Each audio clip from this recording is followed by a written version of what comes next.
আমার বুঝে ধরে না আমরা মানুষ কেন এমন যে ভাইয়ের সম্পত্তি মেরে খাওয়ায়, ভাইয়ে বোনের সম্পত্তি ভাগ দিতে চায় না।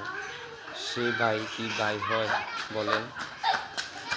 আরও একটা কথা, যে ছোটোবেলায় আমরা ভাই বোন সবাই একসাথে কত খেলাধুলা, কত আড্ডা, একে অপরের প্রতি যে ভালোবাসা থাকে, বড় হওয়ার পরে কেন সেটা থাকে না? কেন দূরত্ব বেড়ে যায়? কারণ আমাদের মন মানসিকতা চেঞ্জ করতে হবে, এক ভাইয়ের প্রতি এক ভাইয়ের ভালোবাসা থাকতে হবে, এটাই হচ্ছে নিয়ম। কিন্তু দেখেন, সামান্য কিছু সম্পত্তির জন্য আমরা ভাইয়ে ভাইয়ে ঝগড়া, হাসাত, মারামারি, মামলা মোকদ্দমা কত না কত কিছু করি। অথচ আমার ভাইরে যদি কেউ মারে, আমি যাব, আমারে যদি কেউ মারে, আমার ভাই যাবে, তৃতীয় ব্যক্তি এখানে আসবে না। অতএব আমি দোয়া করি পৃথিবীতে বেঁচে থাকুক সকল ভাই বোনদের ভালোবাসা আজীবন।